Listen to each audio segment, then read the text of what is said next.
Friends अब start करते हैं next questions. Write properties of matter waves. तो इसकी प्रॉपर्टीज राइट करनी है मैटर वेव्स की। First property, the matter waves are not electromagnet in nature.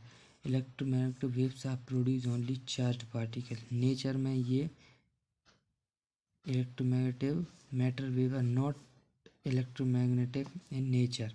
Nature से नहीं होता, ये चार्ज पार्टिकल्स से होता है। इसका ये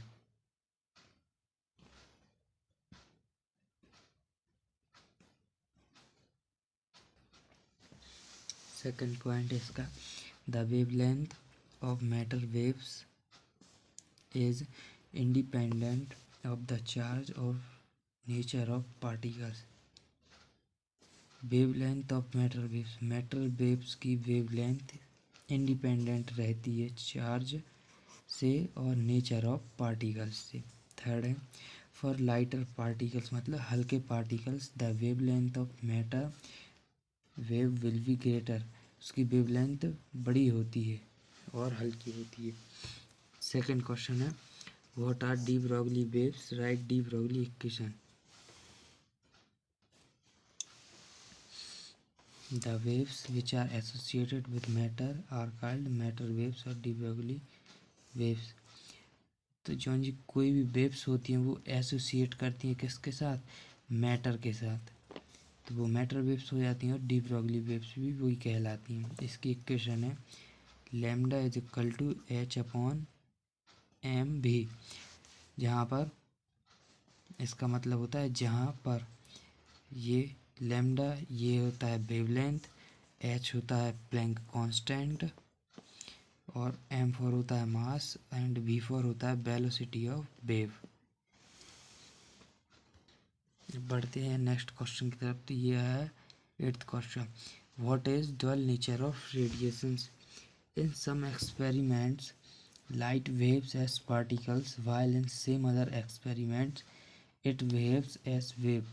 तो वो बहुत सारे एक्सपेरिमेंट मतलब इन हम एक्सपेरिमेंट्स बहुत एक्सपेरिमेंट के बाद waves light as particles while some other experiment and दूसरे एक्सपेरिमेंट्स करने के बाद wave as wave in other word either the light radiations will behave as particle or wave but not simultaneously. This is called the nature of light।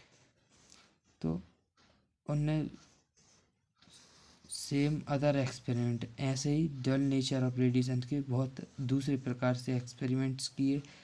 Other words दूसरे भाषा में दूसरे प्रकार से ईथर द लाइट रेडिएशन दूसरी प्रकार से light radiation डाली उनने पार्टिकल और wave but not simultaneously. This is called dual nature of light. फिर आता है ये क्वेश्चन, लास्ट क्वेश्चन है 21 डला 9 नंबर पे है, what properties should process passes via metal used for thermic emission. Properties लिखना है जो मेटल यूज्ड फॉर पास करती है metal used for thermic emission. तो फर्स्ट दे है इसका आंसर, द मेटल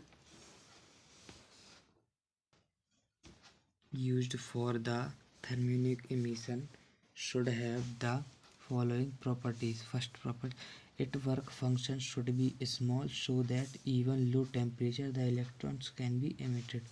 इसका जो वर्क फंक्शन होता है वो कुछ कम होता है और बहुत लो टेम्परेचर पे इलेक्ट्रॉन इसके इमिट हो जाते हैं। और सेकंड है melting point should be high, और इसका मेल्टिंग पॉइंट बहुत हाई होता है। इसमें एक्सरसाइज भी आनी, तो इसमें से मैच द कॉलम्स है। First, intensity of light. तो इंटेंसिटी ऑफ लाइट का होगा नंबर ऑफ फोटॉन्स।